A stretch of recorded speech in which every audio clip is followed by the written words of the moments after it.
Hi everyone, just checking everything is okay. Welcome today for our bi-weekly Saturday 11 o'clock live from the studio. I'm with Lachlan Fletcher and we'll talk about his performance, his new album, such modular. So let's launch the intro.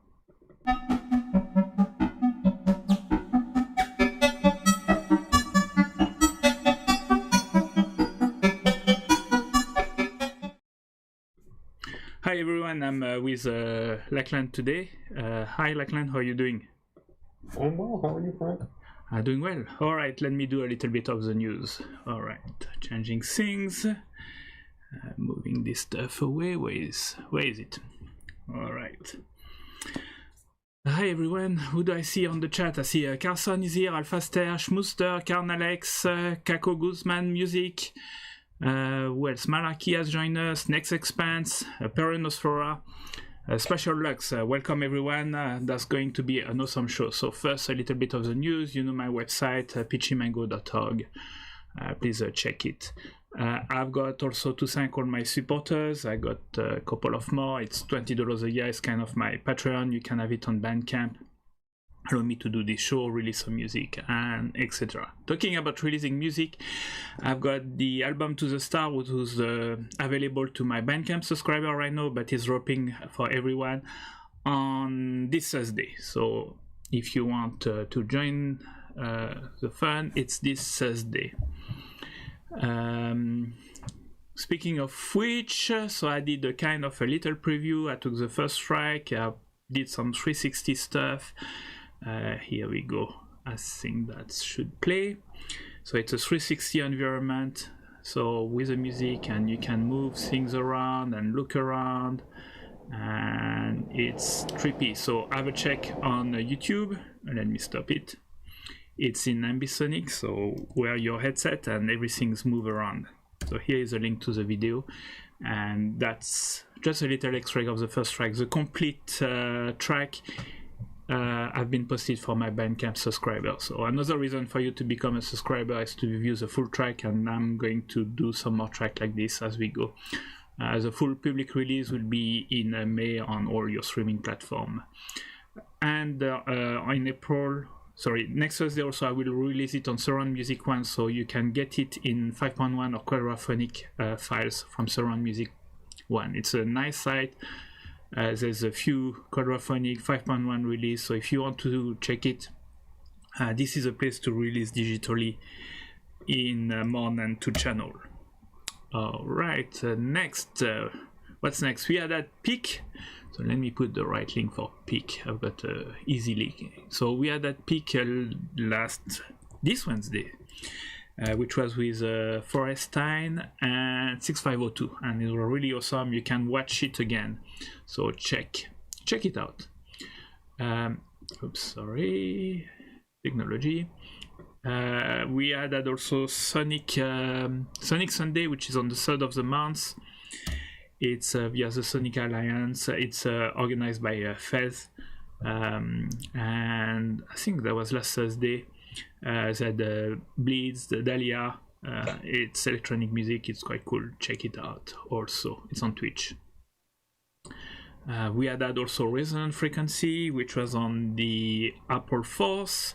This is a complete live show, so you can view it. They are doing it quarterly, but I think that's reopening, so things may be moving a little bit earlier, so we'll see. But it's also an awesome show, doing entirely live, plenty awesome artists. Coming up is Resonant. Oh, you wanted to say something, Lachlan, about Rest Freak? No. Okay. I You're just renting. Okay, no worries. So coming up is Resident Electronic Music on Bandcamp. This will be in May 11. It will be still streaming. I'm trying to see if we can go back to the laundry, so stay tuned. And I've got 2 people that have signed up. One I think is Alphaster, and the other one is, I can't remember, but 2 people are signed up, and I will update the event sometime this week with the new people that sign up. So please check it out. You'll find the sign up form here, using this form, so you can sign up and then upload your YouTube video later, and we'll have a watch party. All right, this Sunday you've got Synesthesia, who does every month a special event. There was one I watched with Sensor Music. That was really cool. So this Sunday is April Earth Month. So every month they have got a specific theme. So yeah, January was COVID relief, February Black Lives Matter, March gender equity, Earth Month, and then in May it will be mental health. And it's a quite cool event. It's curated. A couple of people are performing. It's really neat. So check it out. And the big event also is a Modular World anniversary show, May 8 and 9. Too many people to mention. If you want to find it, it's Modular World on YouTube, so youtube.com/Modular World, and you shall find it. It's really awesome. 130 people. That's organized by John Owens. A lot of people from here. I'm part of it. I'm so excited about it. I've seen Alphaster, Malarkey. I think there's a Electric Kitchen too. All the people that and a few of the people that I've been interviewing here also. I see Lachlan Fletcher join us. I see DB Poland, Wabi Sabi, Linda Fletcher here, and Bill Wojciechowski is here. So awesome. Welcome. What else I've got on the news? So that will be on the 8th, which reminds me, so usually I do a show every 2 weeks. So the next one will be on the 8th. So I postpone it by a week, so it will be on the 15th. And I will receive Galaxy Electric. So no live from the studio on the 8th, just the week after with Galaxy Electric, because we'll be all busy watching Modular World the whole day. What else? Metrograph. So also in the event coming up, I watched yesterday Sister with Transistor, which is a little bit of a documentary of all the women that have pioneered electronic music. It's quite cool. They are redoing a watch party on Sunday, and it will be followed by a concert from Lisa Belladonna. So tomorrow at 12 PST. So it's a really cool documentary. And if you missed it, you can also rewatch it on demand. So that's cool. I think today is watching with a Q&A with the director. Talking about Lisa Belladonna, I saw that she released a new album on Bandcamp. So here we go. Also Bandcamp day will be on the 7th of May, so just before Modular World. So please check it out. What else I saw? So usually I don't do Spotify. I try to look for Bandcamp, but that was interesting. So Pauline Oliveros, who's a feature in the Sister with Transistor, I saw there's a new album. I don't think it's a new album, it's just some old material, but just newly released on Spotify. So please check it out. Pauline Oliveros founded or co-founded the San Francisco Music Tape Center, which here in the Bay Area was a big deal for all electronic music.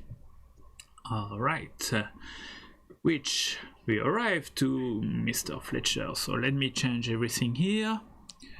Sorry, I need to find everything. All right, now we are with Lachlan. Hi, how are you doing and who are you?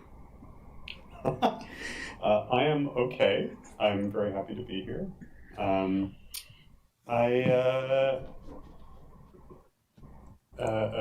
am well, my name is Lachlan. I go by Lachlan as an artist as well. And I am a electronic composer. I'm in the Bay Area. I'm from Canada. I make mostly long-tone drone music that is focused on timbre as a primary compositional element, trying to kind of like mitigate the effects of rhythm and melody and harmony as much as I can in order to kind of create a space that is defined by timbre as much as possible. And yeah, I think I know most of the folks in the chat, so hopefully we can have more of a personal conversation. But that's, I think, the short story. Yes, indeed, and I saw a couple of people also joining Kansk. And I remind everyone, if you have questions for Lachlan, just put them on the chat, and I will relay them to him. So let's make it a conversation. So feel free to ask any question. All right. Okay. Oh, Matt is here. Matt Bidolf. All right, that's cool. And the Sishmuster. All right. So, starting by the usual question, and we'll talk about timbre soon. How did you get into music? Music's kind of. I played music my whole life. One of my earliest memories is of being very confused in a violin lesson and not doing a very good job. But after that confusing violin lesson, played a lot of piano and guitar and things like that when I was a kid, and eventually got into electronic experimental music when I was a teenager, studied it in school. And when I got the chance to move out to California, one of the biggest reasons I wanted to come to the Bay Area was because of the tradition of experimental electronic music.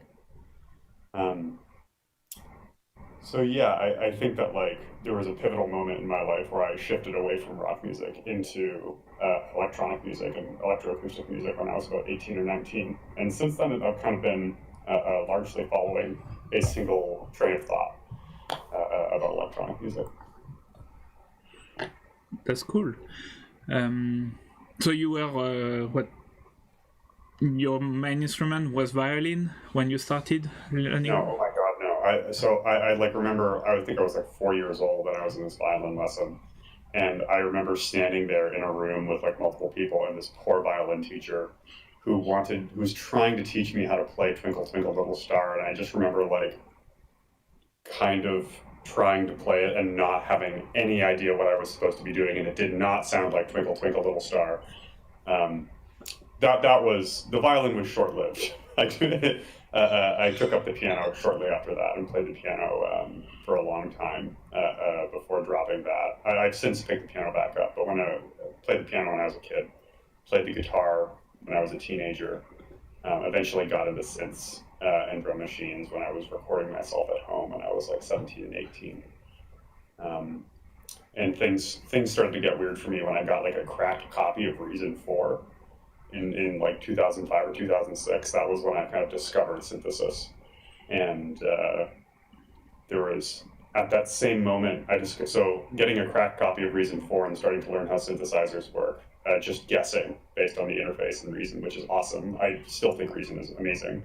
But the other thing that happened at the same time is that I had this electric toothbrush that I really liked, and I would hum while I was using it. This is how I discovered the musical possibilities of beat tones, because I would hum while using this electric toothbrush, which vibrated on a G, and I would kind of create beat tones in my skull, and really enjoyed that experience. And that was a hugely formative musical moment for me when I was 17. I studied music in Montreal at Concordia and in the electroacoustic studio. The year before I got there, they had installed this huge dope for eurorack setup, 4 9U 84 HP cases, kind of based on the hits of synthesis design. There's a lot of Serge and Buchla inspired things in there, unsurprising, kind of given the kind of music that they teach in electroacoustic music school. But that was the first time where I really had access to instruments that I could truly create the same experience as the electric toothbrush was providing me. It's like, okay, this is clearly the direction I need to go in. Okay, yeah, so brush your teeth and make music. Yeah. Yeah, that's cool. So I guess that's how you got introduced to modular synth, and I guess you needed to have one eventually. Yeah, so I feel super lucky that I was exposed to a really great modular system that early on, and like had somebody actually teaching me how to use it, which I kind of stumbled into that. I didn't gravitate to electroacoustic music for that reason, but it ended up being kind of it was incredibly important for me. I couldn't afford one for a long time, so I was like in noise bands and things like that, and I would kind of buy all this crappy used gear that had filters in it and try to kind of like create feedback and then get things to resonate in a way that I found pleasing. Used a lot of like delays and reverbs in feedback loops for a long time because that's just what I could get on Craigslist for cheap in Montreal. But eventually, a couple cities later, I finally had the means to start getting into modular. Bought my first modules from Moog, not Moog Music in Toronto. Kind of like legendarily not Moog, it's definitely Moog because it's not the same thing as Moog. And so for a few years I kind of got into and out of modular. I bought 2 pretty complete systems and sold the whole thing both times. And then eventually kind of got back into Eurorack again, and then recently I've gravitated towards Surge, and I'm feeling pretty happy with where I am right now. My gear acquisition drive has significantly dipped since getting into Surge. That's cool. I've got, as we were talking about timbre, what has gone as a question. So, focusing on timbre is tricky in the quarantine age when folks may be listening on cell phone. How do you respond to that? Or do you focus on timbre when we just have a cell phone that, or I've seen people also playing music on a Clubhouse who doesn't have good audio quality and things like that.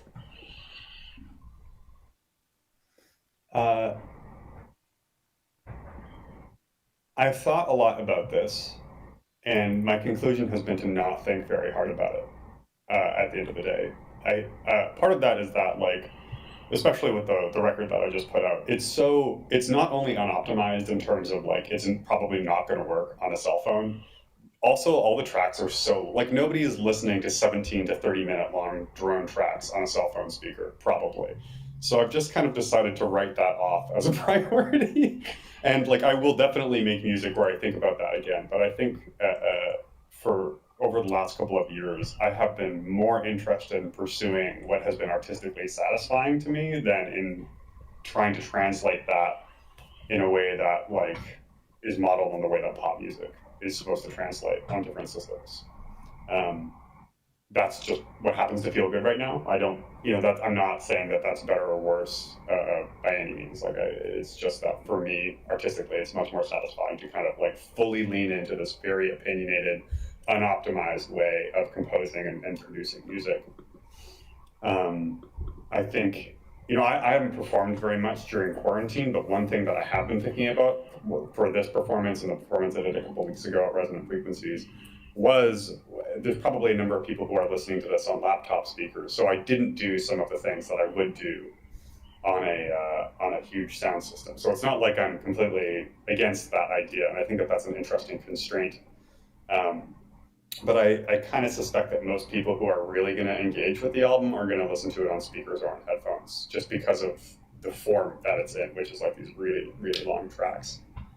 The other thing, the one other thought I have about this is that even though the music, like the way that I'm dealing with timbre, especially on the record, is very in stereo, and there's a lot of kind of like anti-phase things that are important compositionally, there's also a ton of harmonics that like exist in phase, especially in the upper mids up into the high end, that will translate. And so I think that you'll kind of like get the idea of how it sounds on cell phone systems, or like cell phones, or on laptop speakers, or on like Bluetooth speakers or whatever. even if it's not really, like, I don't think it doesn't completely fall apart when I listen to it on those systems. It's not the same thing, but it kind of like holds together enough to hear what's going on.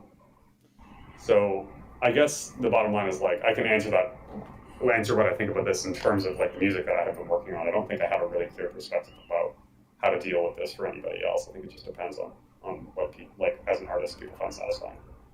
Yeah, I feel a little bit like this. I make the music I want, especially with quadraphonic, and I may check it, that it sounds okay because I binauralize it, like the extract in the beginning was binauralized. I binauralize it and I just check that it sounds okay, but I don't worry too much about people not having the right set of speakers and headphone, or if they play it, in mono. Just checking it. Oh yeah, it doesn't sound too bad. It's not awful, but I'm not going to optimize for it. I think it's interesting. Like the parallel with your work in multi-channel is super strong, and it's like, are we trying to, like, when you're making multi-channel work, are you trying to make multi-channel work for people who've never heard it before, or are you kind of assuming that people who are coming to your quad pieces kind of know what quad is, know what quad means, and know what the trade-off is if they're not listening on a good system, and kind of can conceptualize the difference between how they are hearing it in that moment versus how it would sound on an actual quad system? Yeah, well, I make it for people that have a quad, but there's not too many of them, because also that's what I want to hear. But I'm trying to make it accessible by binauralizing it. So if you wear a pair of headset, you should have the sense of of a space around it. And that's as far as I go. Or on YouTube, if you do a 360 video, you've got the ambisonic, so you get back this sense of a space.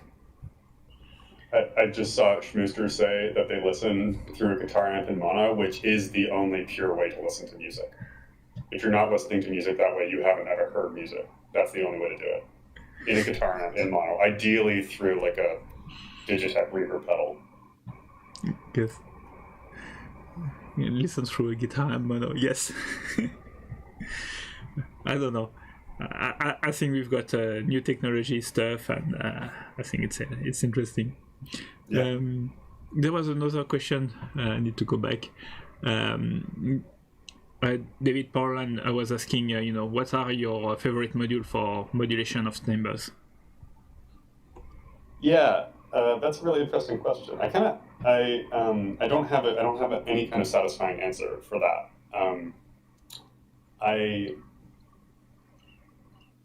realized the other day that I very rarely think about the actual, like, the timbres that I'm going to produce when I'm putting a piece together, if that makes sense. Like, they just come out in the course of putting things together. So I tend to work with, one of the reasons I really like Surge is that it gives me the most fundamental building blocks possible, and I'm basically patching together the module that is going to create the timbre as I go. It's all kind of like algorithmically working together in order to create the timbre. When I'm talking about making timbre, I think this is probably a little too in the weeds, but I've been thinking really hard about this a lot recently. I actually don't know if what I'm doing is making timbre the focal point. I think that, like, timbre is the way that the thing I'm doing becomes the focal point. This is way too post 420 to actually talk about in this interview. I'm going to halt this train of thought. But all that to say, I don't think that the timbre is actually the point. It's the way that we're experiencing timbre that kind of like creates the thing that I'm trying to get across. So it's the way that I approach it is a lot of using audio rate modulation, using like the primary oscillators both as audio rate modulation for one another or for things downstream, combining the way that those things are synthesized or modulated together in different ways. There's a lot of kind of like branching paths that kind of converge and diverge. And the way that I'm usually navigating a piece is by making those connections or breaking them apart. And those connections kind of like converging and diverging is what ends up creating the timbre. That said, I will say that like specifically the things that I find really, really helpful for making sounds that I just find pleasing, there's like an AJH filter, the mini mod filter in Eurorack is like, I'm totally obsessed with it. I mean, I use it in everything. I don't know what I would do without it. Recently, the new systems instruments modules that Evan is making, both Babel and the harmonic shift oscillator, have been like opening up a ton of possibilities for me. Babel especially, like that module is so good for every single patch. Like it is so good.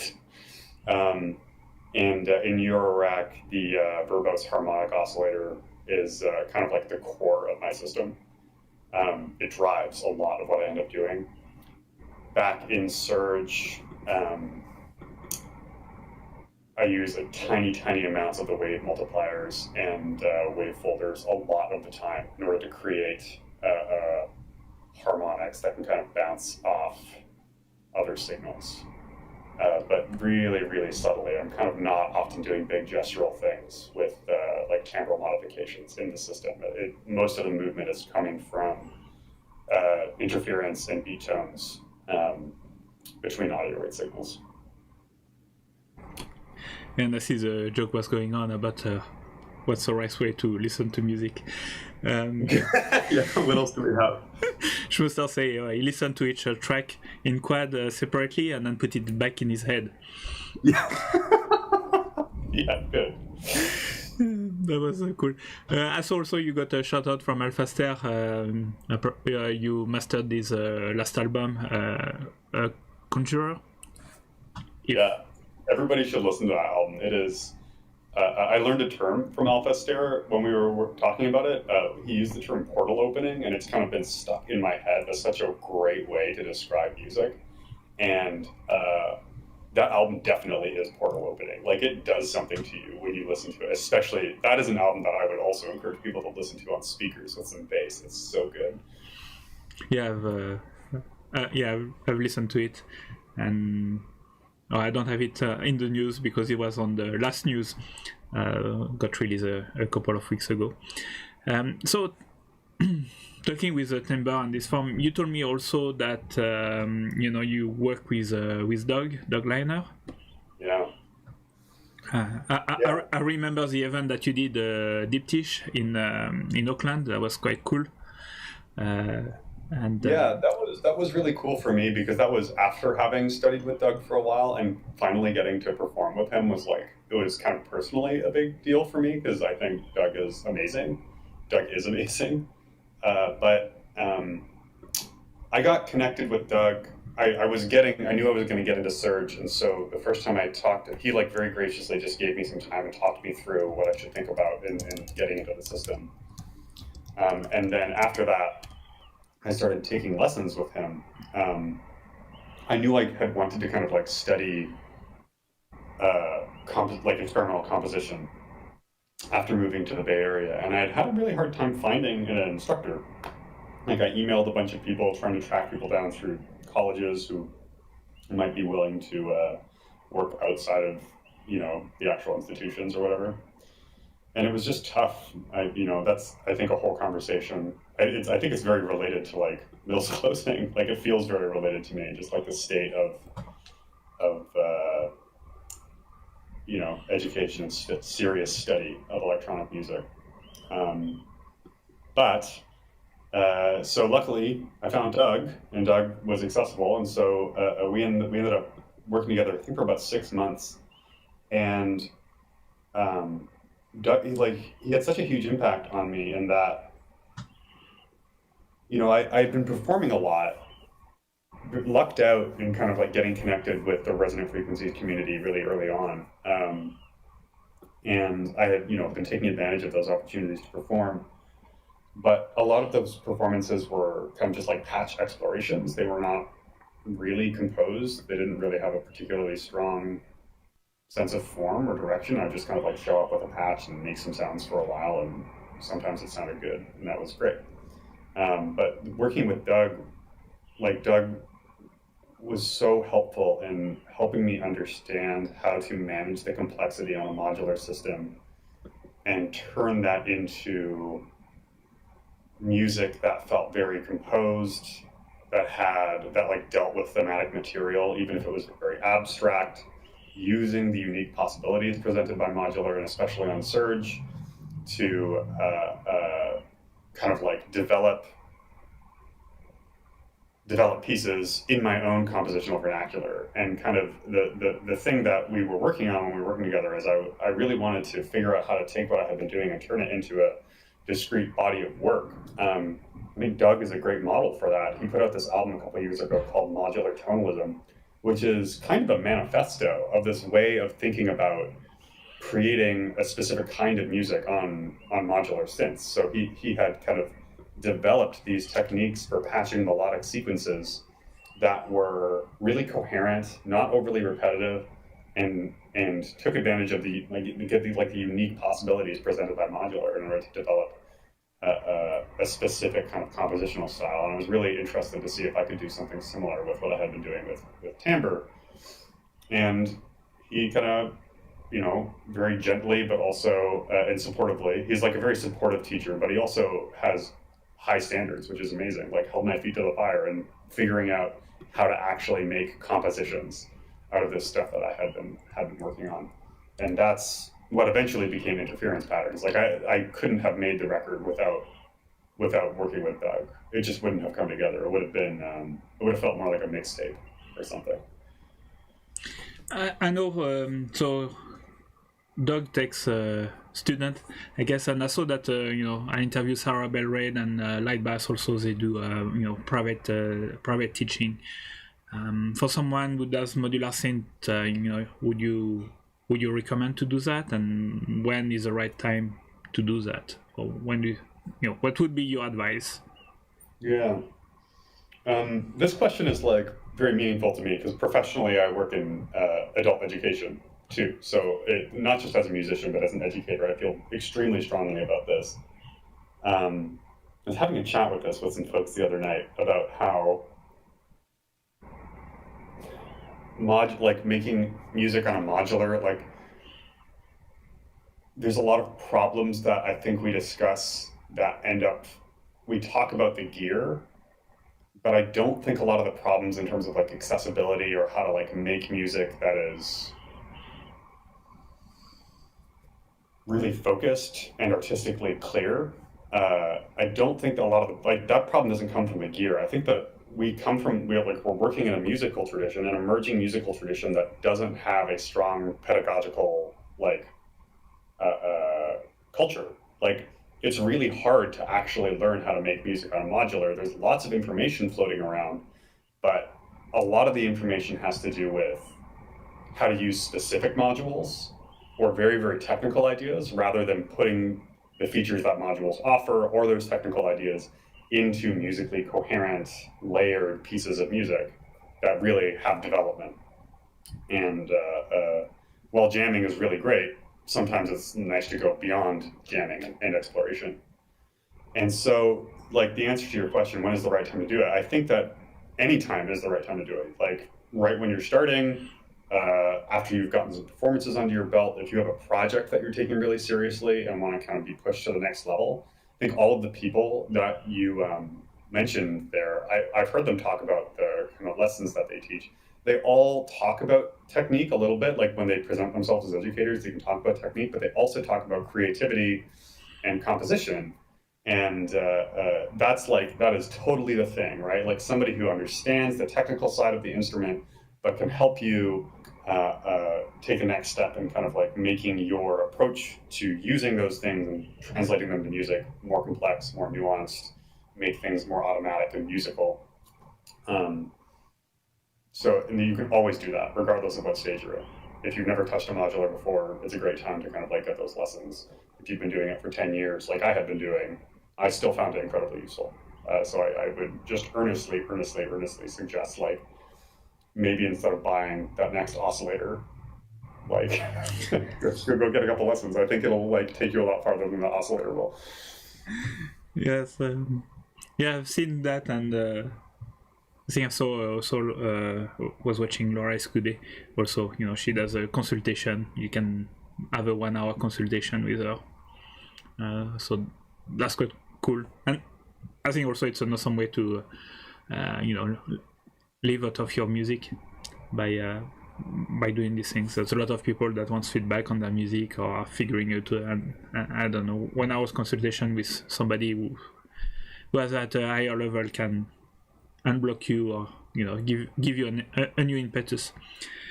We are at a little bit, so half past. We pass it. So usually that's when is a performance coming up.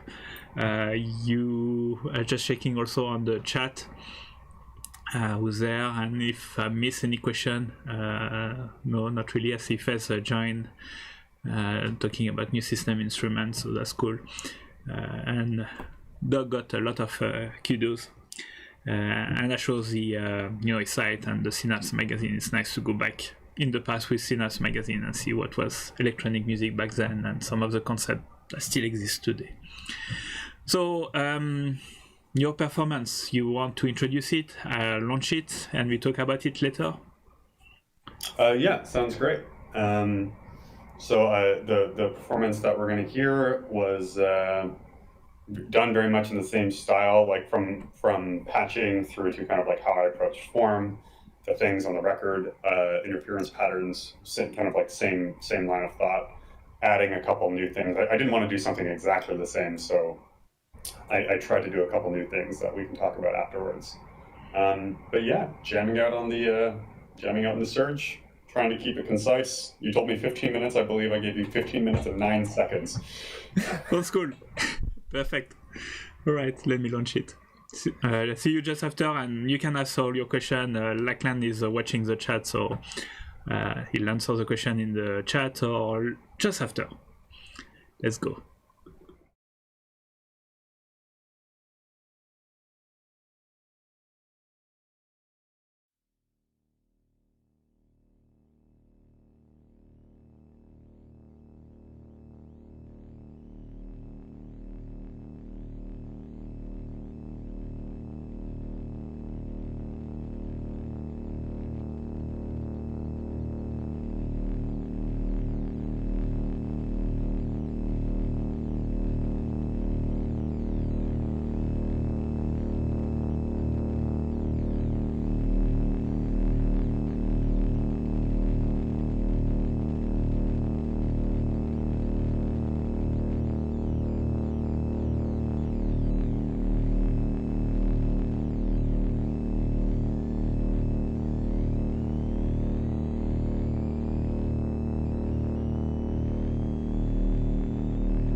Wow, that was really awesome. Thank you, Lachlan.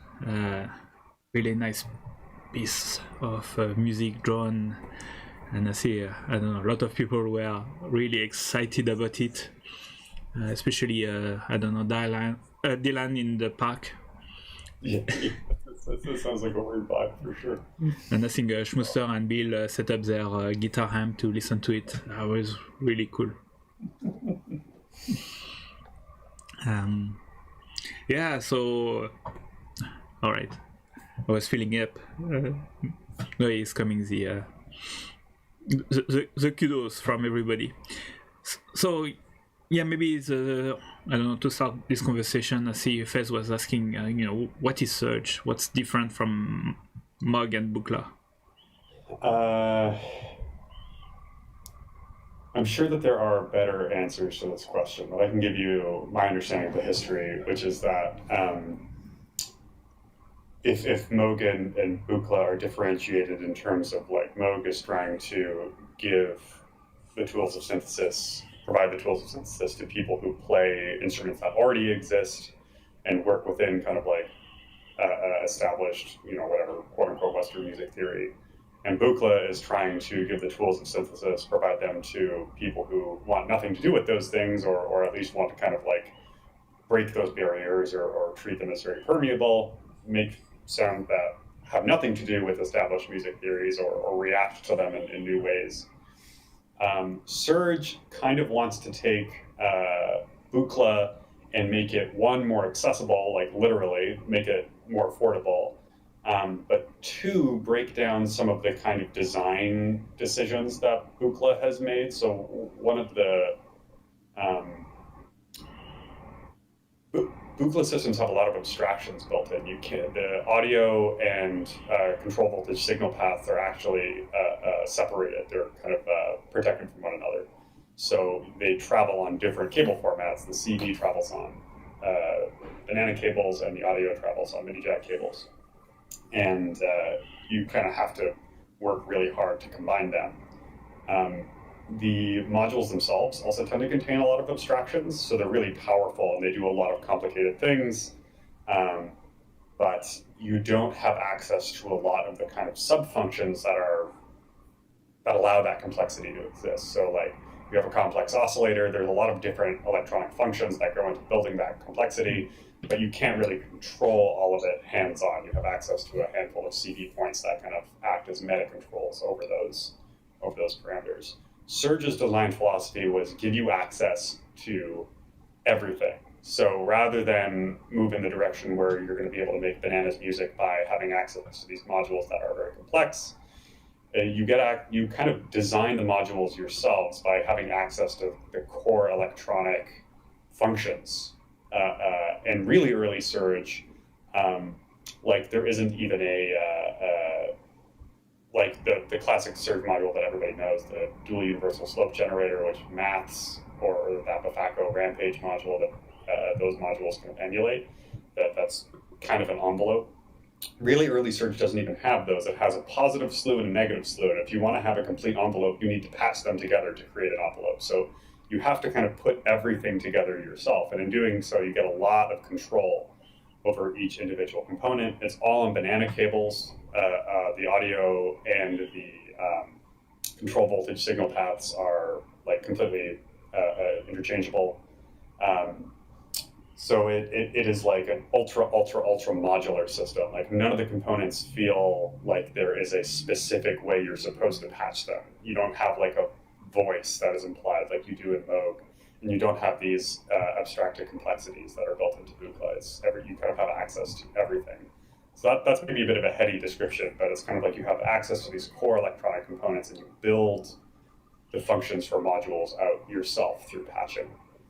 The reason I find this really useful is because I want to make as many signals intermingle as possible and be able to route them throughout the system to kind of create changes rather than kind of like having a kick and a bass and a snare and a hat and a whatever, like I have all of these layers of 2 or 3 combined oscillators that are interacting with each other at different modulation points.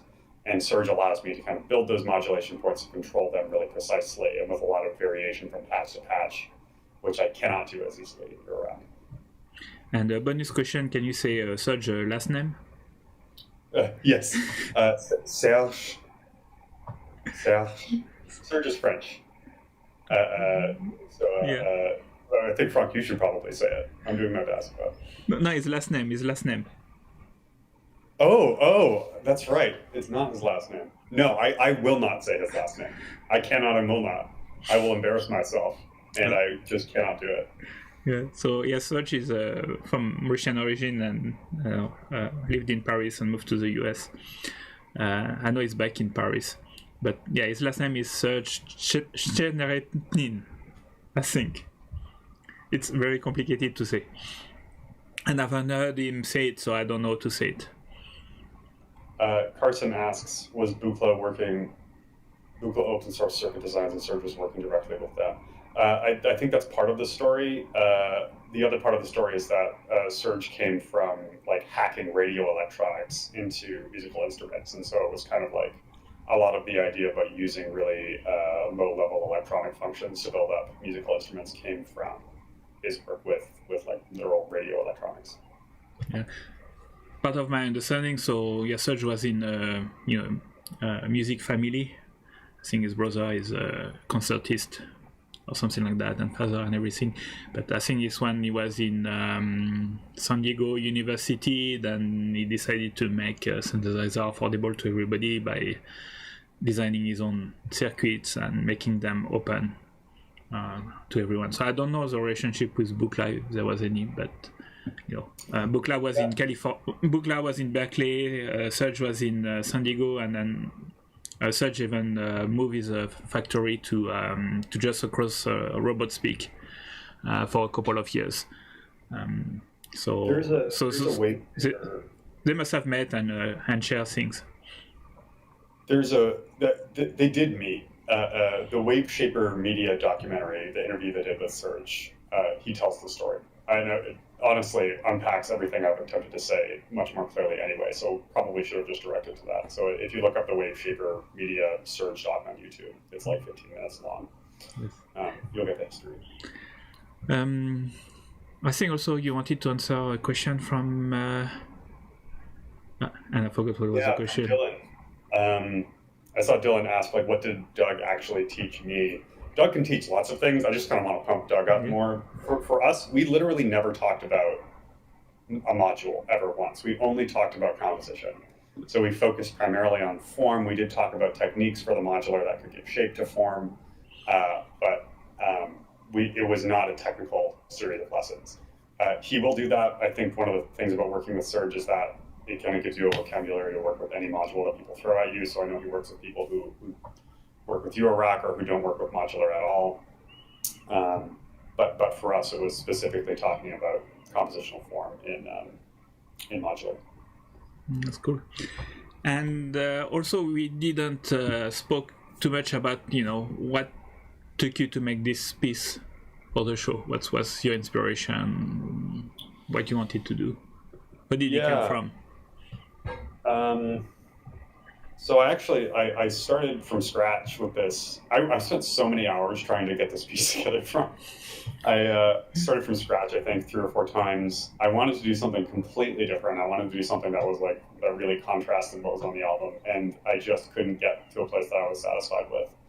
So I ended up doing something pretty similar, but then adding a couple layers of feedback, which I don't really use a ton of feedback on the album, but I wanted to kind of like give it a little bit of chaos and rumble. That's how I'm feeling these days.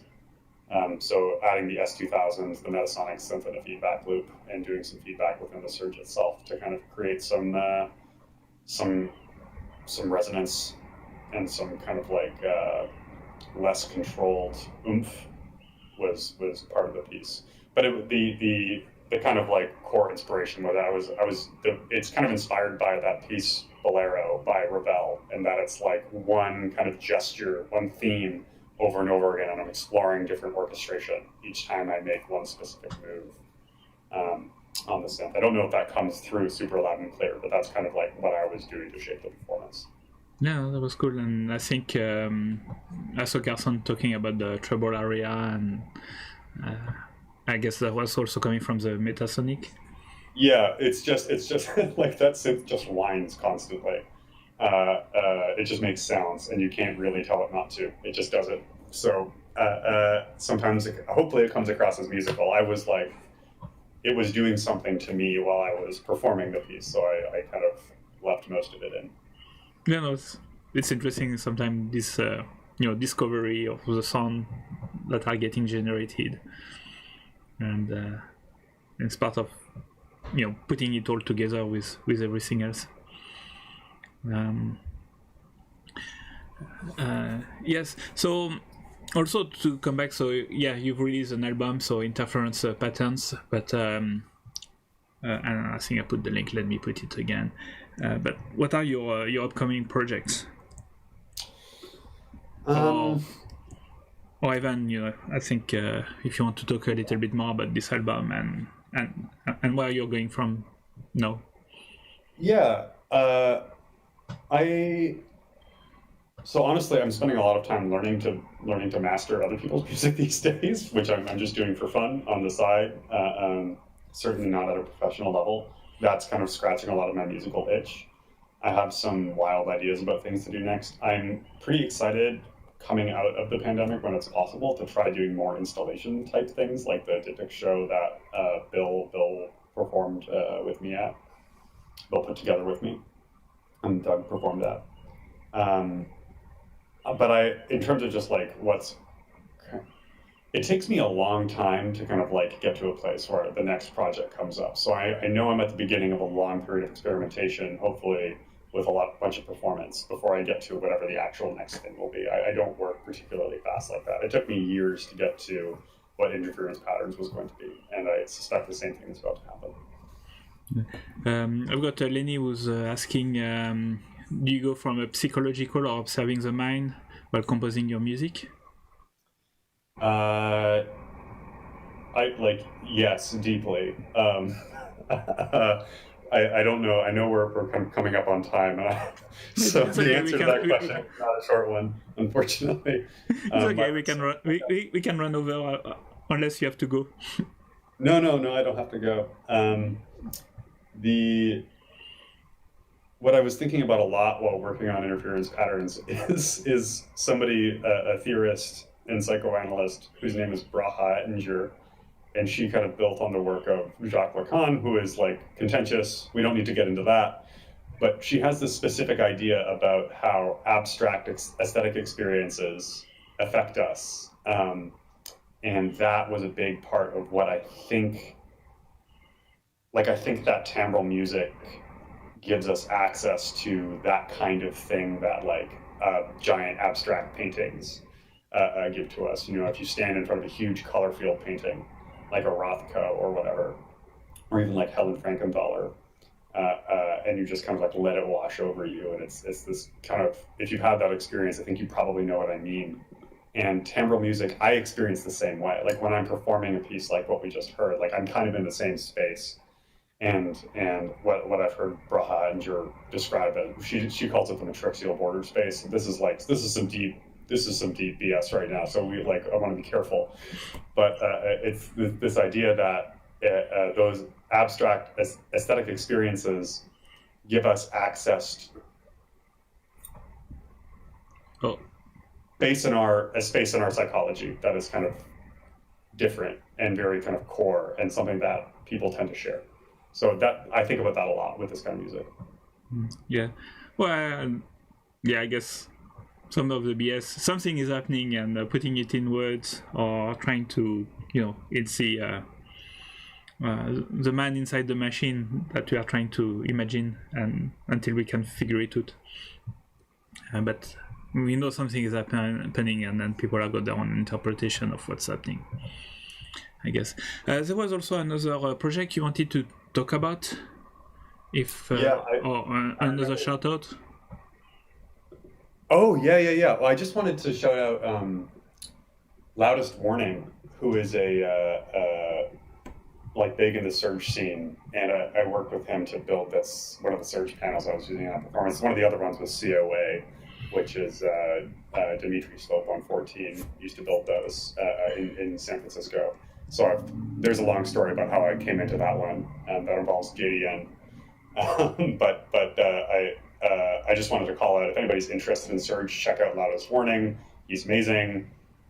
Was great to work with in co-designing that panel, and is I think just does a lot for the community in terms of providing resources, helping to find formats, inviting other manufacturers in to do interesting things in the Surge 4U format. Yeah, that sounds cool. With the pandemic, I hope that it's starting to get behind us and we can start to do some concert and event coming up. I forgot also to tell everyone, don't forget to click subscribe, follow Lachlan. I think the best place for you to be followed is on the Bandcamp, like many of us. I'm trying to find the link. Here we go. I found the link. I can paste it. So you say you were performing at the Resonant Frequencies, so you've got your new album. Anything planned now? No, I think I'll try to show up at events between now and whenever they become in person again from time to time. But I think I'm about to enter kind of artistic hibernation and just do a bunch of experimentation. So I suspect I will not be doing things super publicly for a while, to be totally honest. Yeah, but I'm sure we'll see you around. I hope Resonant Frequency reopen, physically, so we can meet again together, and also resident, and maybe try to do a couple of stuff. Okay, and I saw also earlier there's a few people that want to have a dance party on your music, so that will be cool. Yes. That's a cool conversation, and also I want to remind people at Dog Liners we talk a lot about Surge and Synapse magazine and the origin, and it's very nice to meet Doug and speak with him and see also what he does with his Surge. Yeah, it's quite interesting. Legend, Doug Liner. Yes. I don't know, maybe last question. You haven't introduced your cat to us? Oh, sure. This is Allie Cat. She's going to be really mad that I'm doing this. She's perfect. My quarantine buddy. Yeah. She does not like it when I spend multiple hours making music. She jumps directly onto my mixer and stares at me and yells. Okay, I think you need to put... I kind of suspect that she might be a noise musician, and I am her audience. Yes, maybe you need to put touch plates and let the cat goes on it. Yeah, totally. All right. I guess we've suddenly increased the number of viewers and likes, and by just showing a cat on the internet. Yeah. That's how it works. That was a really nice conversation. So I think, I don't know, anything else you would like to say? Have we forgotten anything? No, thank you so much for having me on. I think that the show does so many good things for the community. I really appreciate all the news that you share. It's like how I stay on top of what's happening, because I'm not very good at staying abreast of, what's happening on the internet. I freaking love the energy in the chat. This has been awesome. So thanks, everybody. Yeah, that was really cool. Okay, I'm going to redo a little bit of the news, and then I'll give the last word for Lachlan. So let me change all my settings here. I need to deal with all these things. I can put both of us. Okay, we are both of us on the news. Here we go. So please feel free to stop me and change things. All right. Okay, so pitchymango.org, that's my site. I don't need to give you the link. Pitchymango.org, easy to do. Supporters, I got a couple of more. I release stuff in advance to my subscribers, and then I make it to the public, which is what's happening for the album To the Star. It's a quadraphonic. I binauralized it. It's dropping on Thursday. I've put it on an extract on YouTube. Here we go.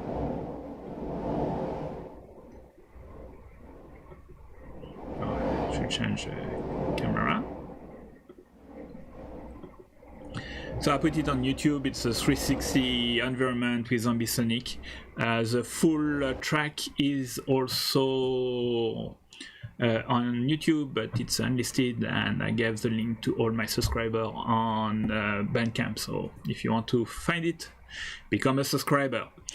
And I will release it as a 5.1 on Surround Music 1. So if you want to see it, so I'll give the link to the album, and from there on by Thursday, Friday, you should have the link to everywhere. I'm also trying to figure it out if I can do a listening party in quadraphonic. I was listening to Susan Chaney last album, was organized by Psychic, and my job for this weekend is try to figure it out if I've got the equipment to do it, and see maybe next week. So there won't be a live from the studio, but hopefully there will be something. Alright, what else? We've got a peak that was this Wednesday, which was with Forestine and 6502. Usually Forestine come and show up, I guess, on live from the studio. I've seen it now so many times, so it's really cool. I saw Erduk join us. So Erduk is also doing a show which is called Sound Wheels on the KZSU. It's every Tuesday at 8 p.m. and then a couple of weeks later then he releases it as a podcast. So please check Erduk, and he has been very kind to feature some of the artists that have come on this show, so that's really awesome from Erduk. What I wanted to say also is Sonic Alliance. So Feds this year, I can tell you more about Sonic Alliance, and I think it was last Sunday, and there was Bleeds Dahlia. You can watch it again. That's really awesome for Fez. He organized that on the third Sunday of the month. So easier. So ask him the question and he can give it more information. And we had that resonant frequency at the beginning of the month, and there was plenty awesome artists, and it's a live event. You can watch it again. If it's streaming, the next one will be in a quarter, but hopefully there will be maybe a live event before that. Stay tuned. Meanwhile, next month on the 11th of May, we will have Reason Electronic Music. I think Dylan signed for it. I think, that's the two I've got. I think Dylan and Alpha Star. I'll update the page. And I still have 4 more slots, so you can sign up. Follow the link, sign up. Electronic music up to 20 minutes. Upload it on YouTube as unlisted. I'll grab it. And we'll have a show together with Fez. Fez is organizing the back party. We've got a gather town, and we can meet and discuss the show at the time. It's quite nice. Synesthesia, I've got Pins for Progress. Every month they do they have a new team and new artist, and this is April last month, and I think it's this Sunday. So to watch, I think it's on Twitch, so it's really cool. So check Synesthesia monthly team party. The big show, Modular World, which is on May 8-9. So that was what I was saying. Then the next live of the studio should have been on May 8, but I'm pushing it by a week so that we can all enjoy Modular World. So, but the next people that I will have are Galaxy Electric, and I've got even the flyer ready. So let me put the flyer here. So on the 15th of May, I will have Galaxy Electric. But before that, May 8 and 9, we've got Modular World, 130 artists, 24 countries, 24 hours live stream. And we are doing that just to embarrass John Wells, because he will have to survive more than 24 hours without sleeping. So that's why we are doing it. No, just kidding. That's going to be an awesome event.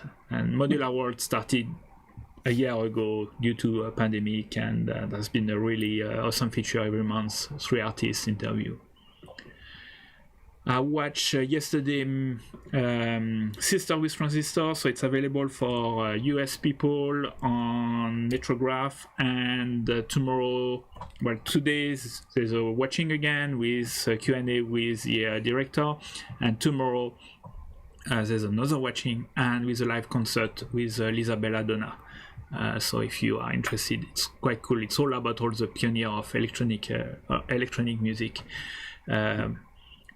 Yesterday there was also a panel just after, and we had other two Bay Area people, Susan Chani and Modular Princess Oz, also known Modular Princess, also known as Arushi, was on the panel, and many other people. That was really cool. So talking about Lisa Belladonna, we had she just released an album, so it is. You get the link before you see it, but that's cool. So it's a kind of a preview. We were talking about Alpha Star that released an album, The Conjurer, and Lachlan did the mastering for it. So, and The Conjurer was released, I think, mid last month. So please check it out. Alpha Star is also on the chat if you have any question for him. And finally, I saw that they re-release on Spotify Pauline Oliveros. So Pauline Oliveros is also one of the pioneers of electronic music. She co-founded the San Francisco Music Tape Center. So please check it out. And I think we are back to Lachlan Fletcher. So here we go. Let me change stuff. Here we go. We are back. Let me hide some stuff. Technology. Oh, okay. Yeah, so that was really nice to have you, Lachlan. I'm very nice everyone to show up. So many usual face and some new people. So it's every 2 weeks. Finding a new modular synth artist and chat and the performance. So it was really nice to have you. Oh yes, and Alex say Lisa is getting interviewed tomorrow on Club Eurorack, so it's on Clubhouse at 10 a.m. PST. So go on Clubhouse at 10 a.m. and you will have also Lisa Belladonna, and you can see our concert later on in the day. All right.